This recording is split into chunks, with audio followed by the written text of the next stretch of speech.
All right, in this chapter, we're going to talk about behavior and attitudes.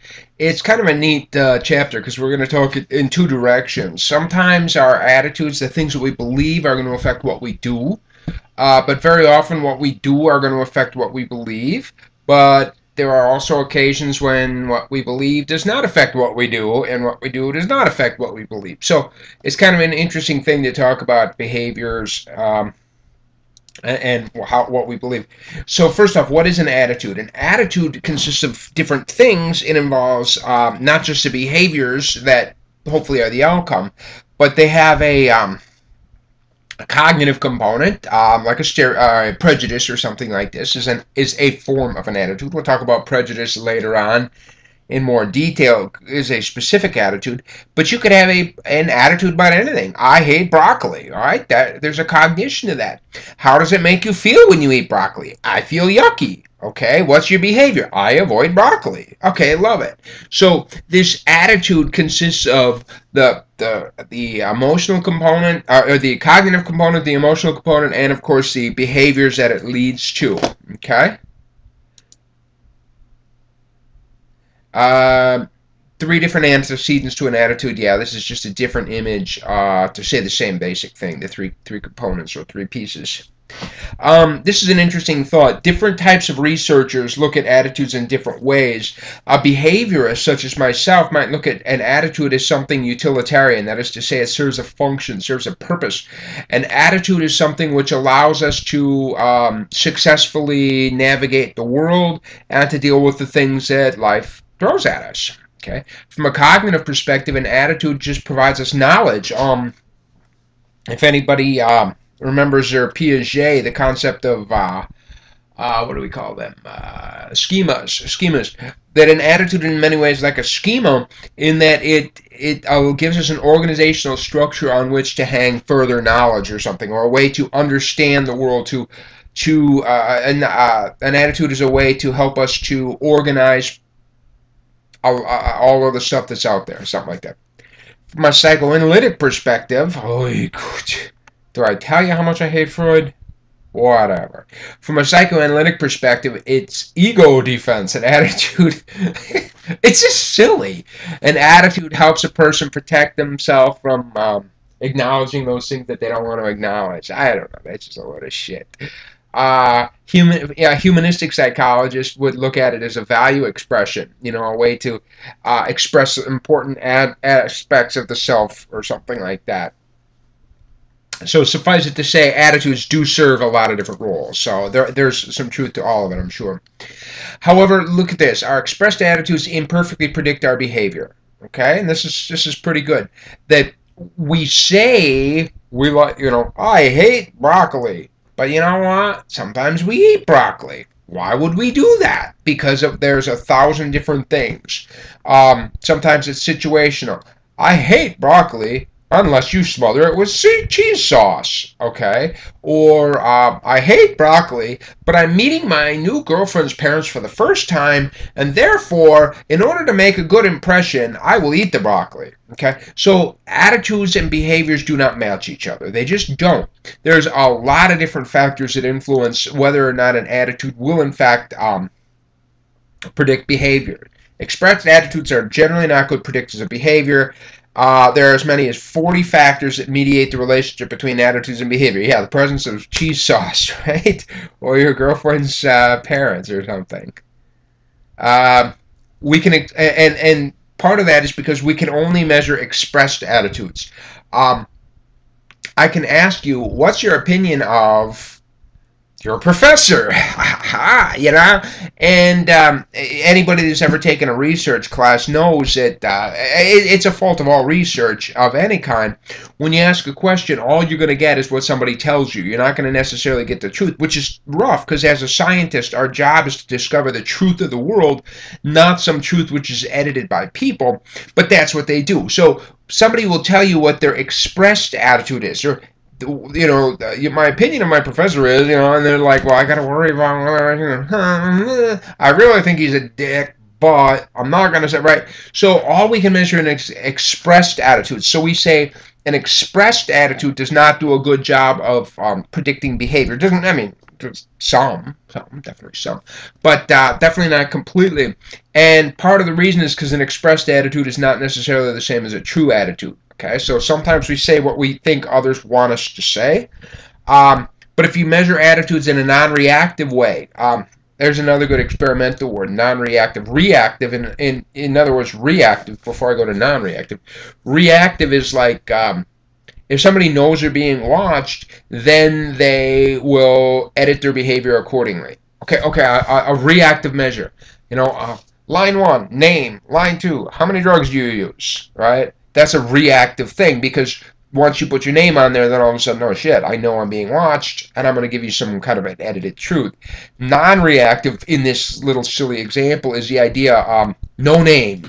How many drugs do you use? This is a completely anonymous questionnaire. So if you can measure attitudes in ways, if you say, what's your opinion of, that's very reactive. But if you measure somebody's facial expressions when you put out, flash pictures on the screen and have a video camera taping them and measure facial responses, you might be able to get a true attitude, and that would do a better job of predicting behavior probably.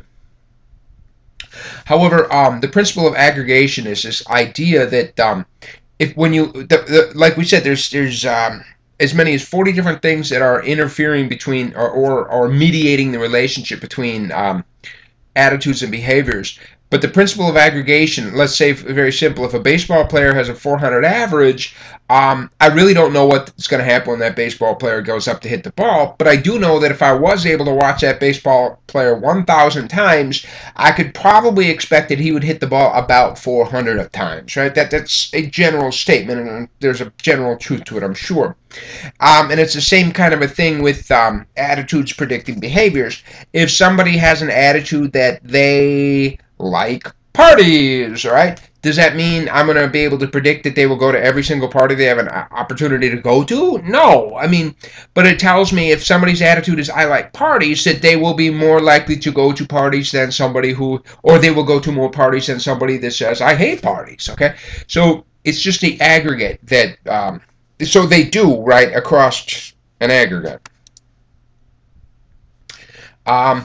Here's some other ones. General attitudes do not do well in predicting specific behaviors. General attitudes such as, I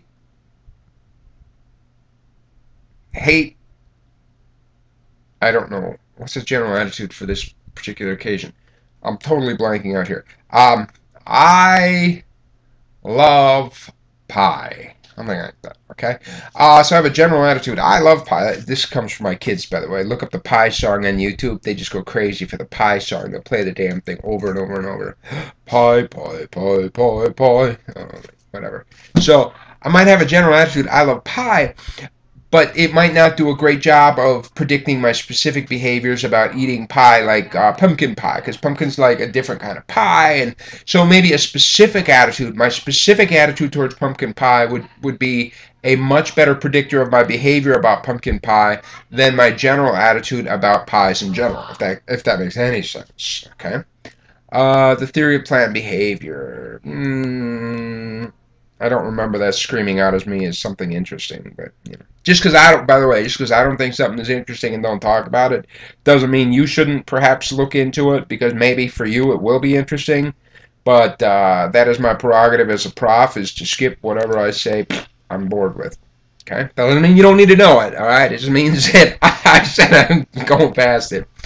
I like this one very much. Well thought out attitudes predict behavior better than those that we have gained passively. I think that one of the most important things you can do in college, and this is very interesting, one of the most important things you can do in college is to take ownership of your attitudes and beliefs. Most of your attitudes at one point in your life, most of your attitudes were gained through your parents, which is fine, which is cool. That's the way it's supposed to be. Your religious attitudes, your political attitudes, I'm sure they came from your parents, and there's nothing wrong with that. However, here's the thing: at some point in your life, you need to grow up and mature and make those attitudes your own. Okay, that is, to me, one of the most important things you can do in college is to become a mature person by owning them. If you're if your religious beliefs come expressly, I mean, don't get me wrong, my children's religious beliefs come because we take them to church and we put them in there, and that's why they have them. At some point, though, they have to take ownership of those attitudes. If they don't, then they're not theirs, okay? And it turns out that if you've taken ownership of your attitude, then it will do a much better job of predicting behavior. But if it's an attitude which you've simply gained by from your parents, and I'm not saying your parents are wrong, I'm not saying your parents are right. I'm saying whatever your attitudes and beliefs are, you damn well better own them yourselves, okay? So if you're explicitly reminded of your attitudes, then our behavior is more likely to reflect them too. Okay, I like this. If you're made self-conscious by acting, by doing something in front of a mirror, then our attitudes are in fact better predictors of behavior because the mirror sort of reminds us of ourselves. Stores can sometimes place mirrors at eye level on the shelves to decrease shoplifting because the increase in self-awareness, because of course many people have the attitude stealing is wrong, but they perform the behaviors anyway. We'll get to the cognitive dissonance part later, but suffice it to say, if people have a general attitude that stealing is wrong, then the presence of the mirrors will sort of remind them of this attitude, okay? What was this one? Oh, this is a neat study. Kind of confusing, but a neat study. In this study, they had, they sent out, first off, they categorized people as having either high or low prejudice. Okay, their prejudicial attitude was high or low. In fact, here, I'm going to take my video off. Their prejudicial attitude was labeled as high or low. And what happened was, is they sent out a letter. It's like a dormitory or something. And they sent out a letter, and the letter was one of two types of letters. It was either on the left side, good news, or the right side, bad news, and it involved a scholarship. And so, you know, the letter either said something like, hey, congratulations, you've gotten this scholarship, or it was bad news, I'm sorry to say, but you just didn't get it, there were people better than you, or something. And the name at the top of the letter was either a European name, something like John Doe, I guess that's as European as you can get, right? John Doe, or an Arab name, you know, Muhammad or something like this. And so now, there's three different variables here. This is where it's confusing, right? It's either good news or bad news, the name at the top of the letter, and the people that received the letter were rated as either high or low in prejudice, that's whatever, prejudice, whatever. And what we find is people that are low in prejudice, right? If it's good news, and then, by the way, the dependent variable is whether or not they will share the letter with the person that was supposed to receive it, okay? And so people that were low in prejudice, there was about a 30% chance they would share the letter, whether it was a European name or an Arab name, if it was good news. It didn't matter to them. People that were low in prejudice, okay? If it was a European target, they were they were less likely, only about a 20% chance to share the letter. And if it was an Arabic name, there was only a 10% chance that they were going to share the letter. So people that are low in prejudice don't want to look like they're prejudiced by sharing the letter with the Arabic person. Maybe that indicates that they are. I don't know, okay? But how about this? If it's good news and somebody's high in prejudice, here's the deal. They're less likely to share the news with an Arab name than with a European name. Okay? And if it's bad news, they're far more likely to share the news with the Arab name than the European name. Isn't that craziness? That's a funky study. It's confusing, I'll admit, but very cool. All right, when does our behavior affect our attitudes? Okay? Not only does our attitudes affect our behavior, but it goes in the other direction too. And this is very straightforward. I mean, here's my attitudes towards fast cars, and it has changed over the years. When I was a kid, fast cars were like so cool. Faster the better. Throw on that glass pack muffler. Oh my God, I loved it. I was the first one to throw the stereo. I mean, I had a '76 Ford Pinto that cost me $200, and it had a $500 stereo in it. You do the math on that, right? And it was so cool. Now, I have had certain behaviors and certain roles that I play. In particular, my role of being a father and therefore I have certain behaviors that come as a result of that role. And lo and behold, guess what? My attitudes have now changed radically. What do you think I think about fast cars and kids that blast out that music? You think I think it's cool? You think my attitude stayed this? No. Okay? My attitude has completely changed because of the role I play. No man, for any considerable period, can wear one face to himself and another to the multitude without finally getting bewildered as to which may be true. Well, I don't know what it means, but it's a good quote anyway. And so the classic study was done by Phil Zimbardo at Stanford University. He, in this study, very briefly, do I have it on? I have it on the next slide, don't I? Don't I? There it is. No, duh. I'm looking at it in the corner. It's behind my face. At Stanford University, he took these students and he got 50 kids or something, 50 boys, and he randomly assigned them to be either prisoners or guards, okay, in a study. And then during spring break, you know, he got all of the guards together, and then he had the guards go to the dormitories and arrest the prisoners and bring them to prison. And the prison was the basement of the psychology building at Stanford University. And now they were role-playing. Now, what's his name? Phil Zimbardo's questions around this were a little different than what he came up with. But, I mean, his questions involved, is prison make people violent, or do violent people go to prison? Because there was a lot of violence at prison, and he wanted to explain, is the violence inherent in the system itself, or is it part of the people that go there? I mean, that was his basic question to start with. So these people were role-playing, and it was supposed to go, the experiment was supposed to go for about a week or something, and maybe 2 days into it, these prisoners and these guards started to act out their roles so utterly and completely. They started to take on these characteristics that so amazingly much. They were starting to, the guards were starting to abuse the prisoners. The prisoners were accepting it. That's the thing. They were accepting it. And they just were playing a game, and everybody knew it was a game. And everybody, even when they interviewed them afterward, the prisoners were like, I know that those, or the guards were like, I know that those prisoners were just students like me. I know we were randomly assigned, but you couldn't help but seeing them as some kind of an animal or something. I mean, my God, they're prisoners, right? Isn't that what they're supposed to be? And the prisoners, just like they accepted their fate, they took on this role, and their attitudes towards what they were supposed to do were just completely fell into place. And so Phil Zimbardo had to stop the experiment after about 2 days because it just was crazy.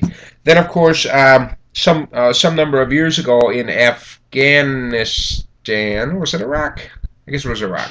There was a prison called Abu Ghraib, and at Abu Ghraib was staffed by prison guards who were in the military, but they were reservists. So these are just Army reservists. They were, you know, gas station attendants last month or something. You know, they were just weekend warriors, right? And they began to take on their role as prison guard and began to act in ways that prison guards were supposed to act, and began to take on attitudes that were amazing. And all of a sudden, rather than seeing these Iraqis as some kind of, you know, they were subhuman all of a sudden. And they took on their role so immensely, they abused them and beat them accordingly. I mean, it was really, really ugly how these weekend warriors turned into these evil creatures just because of the role they were placed in. All right. When does our behavior affect our attitudes? I like this one. This is a foot in the door phenomenon. This is good for salespeople, by the way. This is really good. If you can get somebody to do you a small favor, they're far more likely to come back and do you a large favor later. And so, by definition, okay, the tendency for people who have first agreed to a small request to comply later with a larger request. So in one study, what they did was they went through these neighborhoods with this huge sign, humongous sign, scribbled like with crayons, just really crudely drawn, and said, drive carefully or something, you know, really ugly. And they went to people's yards and they said, hey, can we put this in your yard? And people were like, no, you can't. Okay, so they go to a different neighborhood, and they go through the neighborhood, and they have little stickers that said "Drive carefully," you know, neatly designed and stuff. And they said, hey, would you put these in your front window? I think it's, and people said, yeah, sure. It's really important to raise awareness of safety of driving. Let's put it in there for our children, okay? That's cool. And then they went to the same neighborhood a week later with that great big huge sign saying, hey, can we put this in your front yard? And people were much more likely to say yes, okay? These people would have said no if you wouldn't have. So the very act of granting the first favor makes it much more likely to get the second favor, okay? And so you, if you need to borrow $5,000 from your folks, ask for 100 first. That's how you're most likely to get your 1,000 or 10,000 or something. Same kind of thing with volunteering at a homeless shelter. If you just go through and say, hey, can you volunteer at a homeless shelter? People are like, no, thank you. But if you go through the neighborhood first and have them sign a petition to increase funding for the community homeless shelter and then ask them to volunteer, it's much more likely that you'll get them to volunteer. Okay? And so a salesperson says, can I have a moment of your time? And literally, this is foot in the door. This goes back to the old traveling salesman. That they said, if a traveling salesman said, if you could just get your foot in the door, if you could just get them to give you that grant you that first little favor, can I have a moment of your time? And if you can get that foot in the door, a sale was almost guaranteed. Okay? I don't know if that's true, but that's what they would swear. The lowball technique is a little bit different, okay? It's a tactic for getting people to agree to something. So what you do is you tell them something up front, and this is classic. This is the after Thanksgiving, the Black Friday trick. What you do is, what they do is they put these ads out, flat screen television, $99 or something. And so people all line up at the door, and of course, see what happens when you look at the ad is at the very bottom. What it says is limit 5, something like that. All right, 5 per store or something. And so people line up, get in there, and of course, by far the majority of people do not get it. But now that you've seen that, to say, well, okay, we're out of the $99 one, but look at this one. It's so much better. It's got a bigger screen. It's got higher DPI, dots per inch, right? It's got, and it's only $500. And people that would have not even considered the $500 television may well, because they were drawn in by the $99 one. Here's a really neat little cartoon here. This is the Born Loser, by the way. Wow, I can't believe the price. She's a steal, isn't she? Of course, you'll probably want to avail yourself of some of the options. Options? Headlights, tires, bumpers, things like that.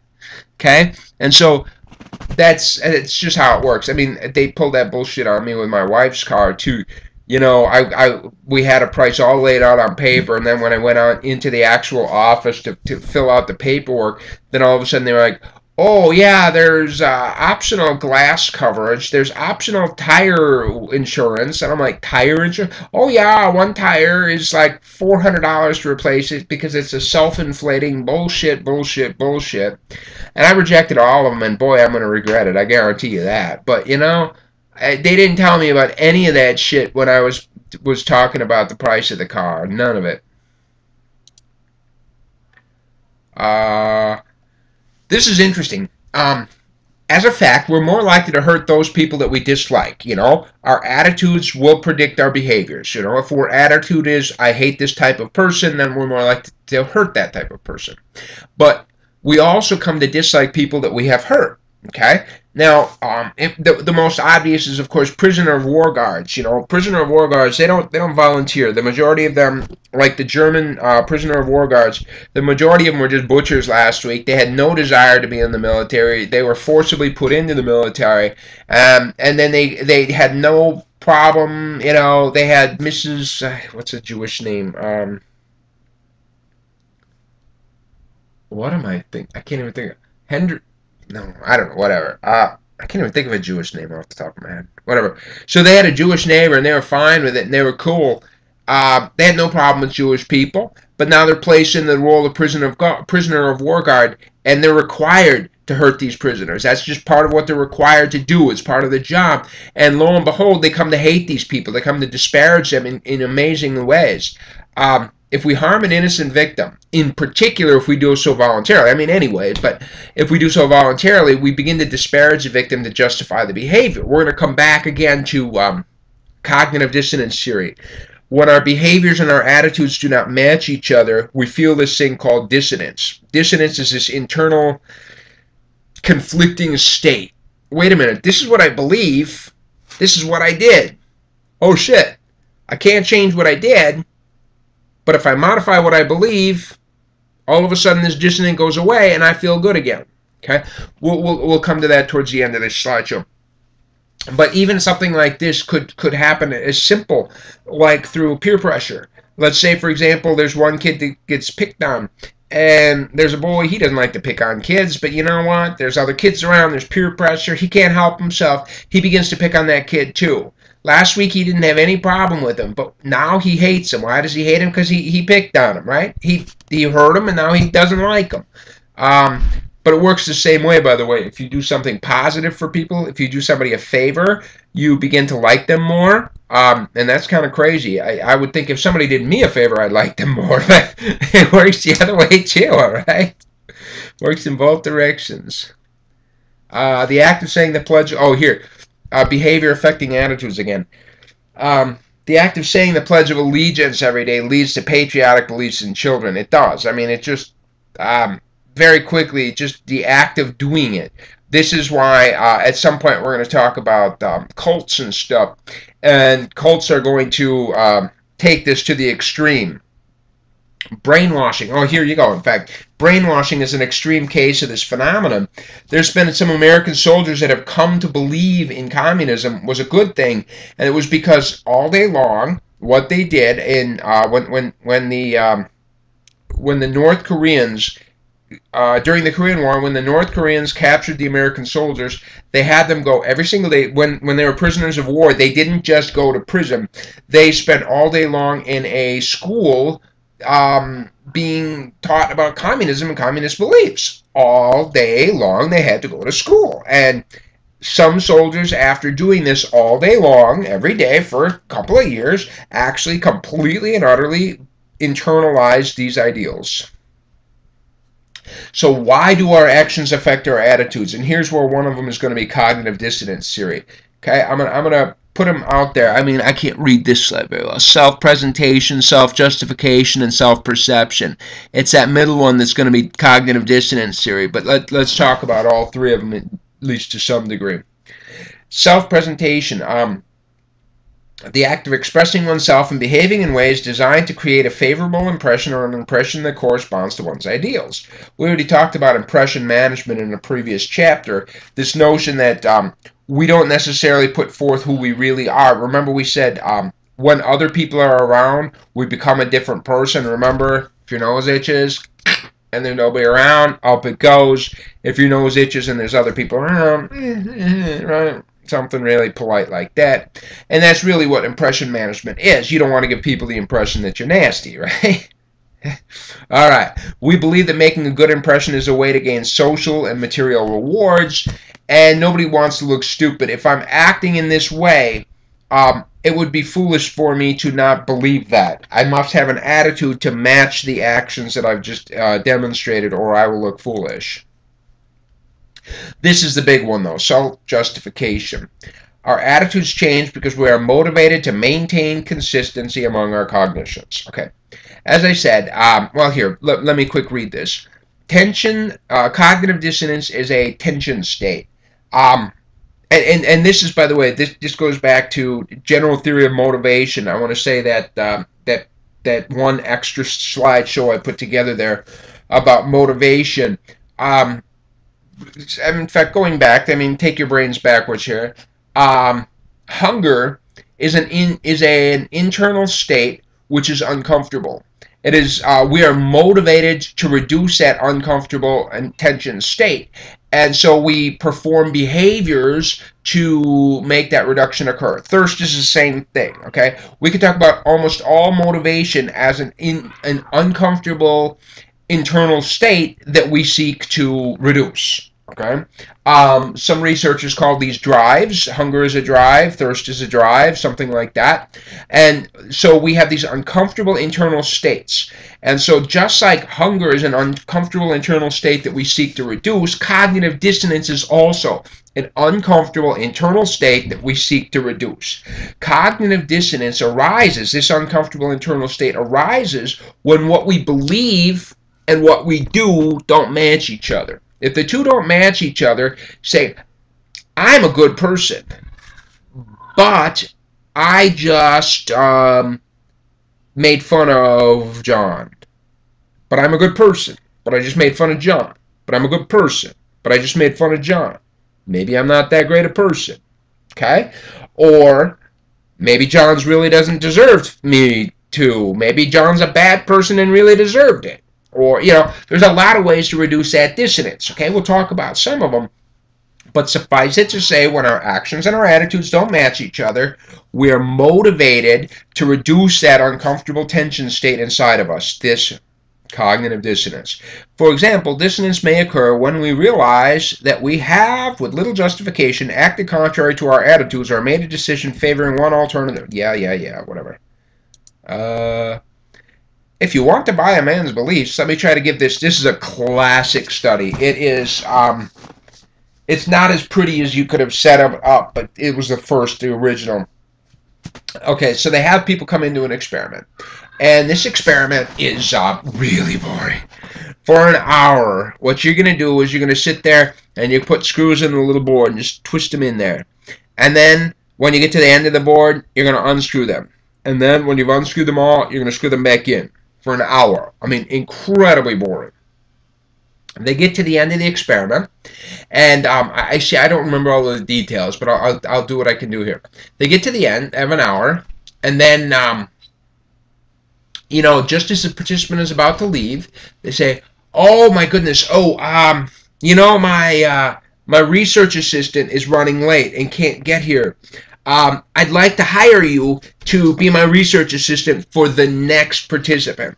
Okay? What I want you to do is I want you to tell the next research participant how exciting this was. Tell them it was such an incredibly fun thing to do. Okay? And to pay you, to compensate you for helping me here, I'll pay you either $1 or I'll pay you $20. Two different conditions. And so, you know, a person is paid either $1 and then lies, or $20 and lies. Okay? Now, after doing this, right, it was incredibly boring for everybody. They were all then told, "Oh my God, I can't, can you, okay." And so they were set up on this, help me out and lie for me. And half were paid $1 and half were paid $20. Now, after this whole experience, I don't remember how they asked the question, but suffice it to say, they ended up asking them how much they actually enjoyed the experiment. And the people that were paid $20, they said, "This experiment sucks shit. It was so boring, I could not imagine being forced to do it again." Those people that were paid just $1 came out and said, "You know what? This is really actually pretty interesting." Okay? Why is this possible? Okay? It goes like this, okay? If their attitude is, "This is really boring," their behavior is, "I just lied and told somebody it was exciting." Okay? If I was paid $20 to do that lie, that $20 justifies it. I lied because I got paid $20. No problem. I still have the attitude that it sucked. But if I was only paid $1, I have the attitude, this thing sucked, behavior, I lied about it, and I only got $1 for it. That's not enough justification that's not enough to justify the lie. And so what's going to happen is I'm going to be like, you know, maybe it was an alright experiment after all. Okay? I'm going to modify my beliefs, my attitude to match the behavior that I've exhibited, unless there's an external reason to justify it. And, you know, in this case, $20. So it's kind of a neat study, kind of confusing. Now that we know, now that we're familiar with the idea, it would be, I think we could design a much, much better experiment today. But anyway, attitudes follow behaviors for which we feel some responsibility. I lied, and I only got $1 for it. Therefore, I must have really enjoyed this thing. After, what is this one again? Oh yes, after we make important decisions, we tend to upgrade the choice we made and downgrade the choice that we didn't make. So the grass is not, in fact, always greener on the other side of the fence, right? You look at a racetrack better. If they're standing in line and you ask them about how optimistic they are about their choices, or you wait until they've actually made the bet. After they've physically put their money down, they are more optimistic than while they're waiting in line to put their money down. Okay, so the actual action. Other ways to reduce dissonance. This is kind of interesting. You can change your attitudes, right? What is this? Oh, okay. Here we go. Let's say, for example, somebody has a behavior of smoking and the attitude that smoking is bad. So what are you going to do? Here's his cognitive dissonance. I believe smoking is bad, and I smoke. So how can I reduce this? Remember this? Anytime that there's a difference between your attitude and your behavior, you're going to have this uncomfortable internal state, this cognitive dissonance arising that must be dealt with. You could change your attitudes. I don't really need to quit. I like smoking. Okay? You can add cognition. Smoking relaxes and keeps my weight down, which benefits my health. Therefore, that justifies the other costs. Or altering the importance. It's more important to stay relaxed and slim than to worry about getting cancer 30 years from now. Reducing choice. I have no choice but to smoke. I mean, my life is so full of stress and it's finals week. Or changing behavior, you know. Changing behavior. I'm going to stop smoking again. I think there's also an option of changing an attitude completely, like smoking is really not that bad. The studies are exaggerated. I would think that the Superman syndrome is at the core of most of this cognitive dissonance reduction. Or finally, here's in fact the third explanation for why does behavior affect attitudes.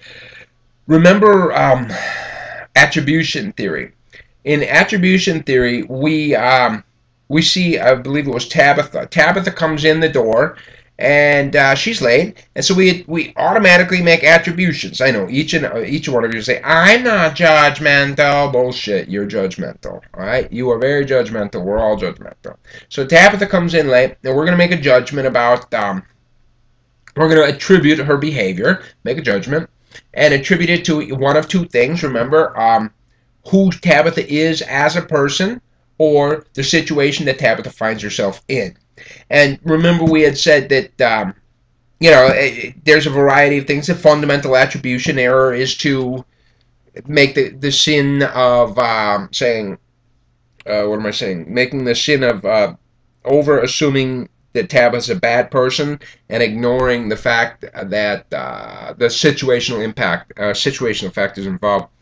And so self-perception theory takes the same kind of a notion and says, okay, sometimes we're not exactly sure of our attitudes, and so what we do is we infer them just like we would when we infer somebody else's. We infer that Tabitha's lazy based on her behavior, and we might do the same thing about ourselves. We might look inside of ourselves and infer our actions.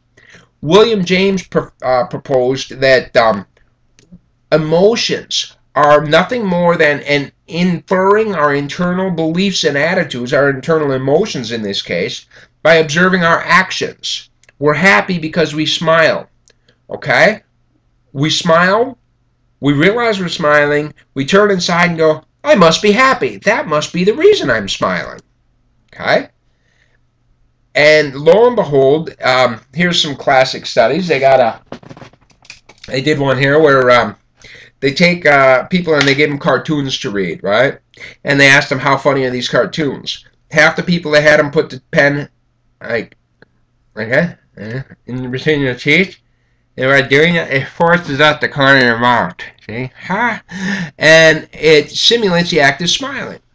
And half of the people, when they were rating the cartoons, they're between the lip like, and in order to hold the pen in place, it literally pushes down the corners of your mouth.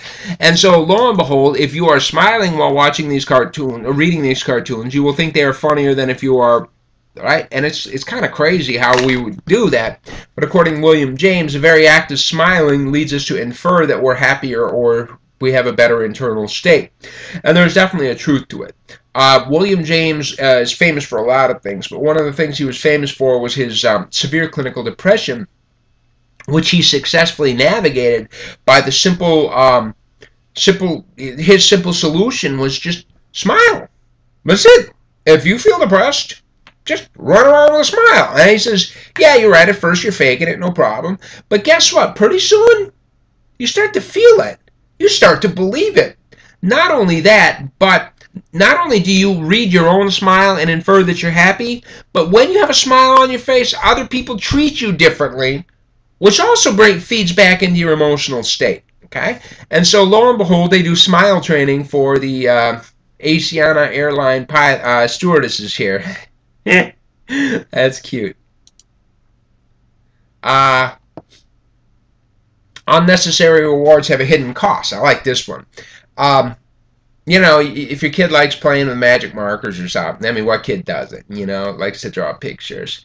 Now, go to your kid and say, I will pay you $5 for every picture you draw me. Very quickly, you will turn their game into a chore. I promise you, it will become a chore very quickly, and the total number of pictures that they create for you will actually go down over time, because you have given a cost, a price. You know, you've turned it into a job. I love this one. This is a great parable or something. I don't know exactly here. There once was a Jewish tailor who had the temerity. I love that. That is an SAT word for you. He once had the chutzpah. He had the balls to open his shop on the main street of an anti-Semitic town. To drive him out of town, a gang of youths visited the shop each day, standing in the entrance and shouting, Jew! Jew! After several sleepless nights, the tailor finally devised a plan. The next time that the gang came to threaten him, the tailor announced that anyone who called him a Jew would get a dime. Then he handed out a dime to each member of the gang. Delighted with their new incentive is a good word, delighted with their new incentive, members of the gang returned the next day shouting, Jew! Jew! And the tailor smiled and he gave each one a nickel and said, oh, business wasn't so awesome today, this is all I've got. They were satisfied. I mean, a nickel is a nickel, right? Then, on the following day, the tailor gave out only pennies to each gang member, again saying, you know, today, really bad business. Well, a penny was not much of an incentive, and the members of the gang began to protest. When the tailor replied they could take it or leave it, they said, I'm leaving, and they yelled, you're crazy if you think I'm going to call you a Jew for only a penny. All right, you got to love it. Okay, by throwing the dollars, the money into the situation, he turned the act of yelling Jew into a job rather than something that they were doing just for its own reward, right? Isn't that crazy? Enjoyable activities with no external reward tend to lead to intrinsic motivation. Enjoyable activities with an external reward tend to have extrinsic motivation. This is an important thing. Here, in fact, this is my own little, the way that I kind of keep my wealth. I love my job. I don't know if I've ever told you that. I absolutely love my job. One of the parts of my job, of course, is I get paid for my job. That's awesome. Don't get me wrong. I'm not going to complain about it. By definition, what this means, however, is the act of getting paid should take away from my enjoyment of the job, but it doesn't, and I'll tell you why. See, now, my wife always says the best day of the month is payday, and I'm like, payday's a pain in the ass. I don't care about payday. Payday's just a day when I have to balance the checkbook, okay? I'm not in it for the money. It's just, I do not connect money to the job. I need the money, don't get me wrong. I'm not stupid. I need the money. And yeah, if anybody's handing out raises, I'm looking for one, okay? But I don't do it for the money. I do it because I love doing it. I disconnect the two in my mind. In my mind, I have a mental disconnect between my job and the payment I receive for it. So when my wife asks me, how much do you get paid per month? And I'm like, I have no idea. How the hell do you not know? I don't know. I just write it down in the checkbook. What do I know? I don't know, because it's not that interesting or important to me. I've removed from the job the paycheck in order to keep the intrinsic motivation. Intrinsic motivation leads to much more enjoyment in the long run. Yeah. Blah, blah, blah. Here, okay, a revised version of Dissonance theory. This is pretty good. So we demonstrate a behavior, and Well, okay, you gotta follow this chain up. We demonstrate a behavior, and if it has no negative consequences, then we don't feel discomfort or dissonance, right? We performed a behavior, nothing bad happened. Okay. If we perform a behavior and it has negative consequences, yes, you move up the arrow. Am I responsible for these negative consequences? If I don't believe I'm responsible, there's no dissonance, no discomfort. But if, yes, I do in fact feel myself as responsible, then dissonance is felt. Is this arousal, this dissonance, my own fault, or is it somebody else? If this dissonance that I feel is because of somebody else, there's no change in attitude. Only if, starting at the bottom, only if the behavior has negative consequences, I am responsible, and the arousal that I feel, the dissonance that I feel is my own, is because of my own behaviors, and it is only if all three of these are yes, will we change our attitude. Okay, and it's kind of a different version of dissonance theory, but it's not terribly different. Okay, dissonance theory is definitely a huge thing that you should get an awareness of. Like I said, I want you to tie this in with your other knowledge of motivation, your other knowledge of like hunger. Hunger is an uncomfortable internal state, and we're motivated to reduce this uncomfortable state. And cognitive dissonance is the exact same kind of a thing, an uncomfortable internal state that we are motivated to reduce. Okay, now that takes us to the end of chapter 4, and I'm not sure, is this the last chapter before the I'm trying to pull up my other stuff on this computer over here. Is this the last one before? Come on, it's really slow. I'm trying to find out if it's the last one. Syllabus, I know, here it is. Find out if it's the last one before the first test. I think it might be. Since I don't have to take the test, I'm not totally aware of this stuff. You know that? Exam 1, Exam 1 is available. Exam 1 covers chapters 1 through 4. Yeah. Exam 1 covers chapters 1 through 4, so it's time for you to start thinking about your first exam, and enjoy it. Okay? Let me know if there's anything you need to know about, and be sure to look at your study guide. The study guide's available for you. Be sure to remember, your first exam is not open book and not open note. You and only you are allowed to be sitting at that computer with no other programs open and no other books open. All right? See you later.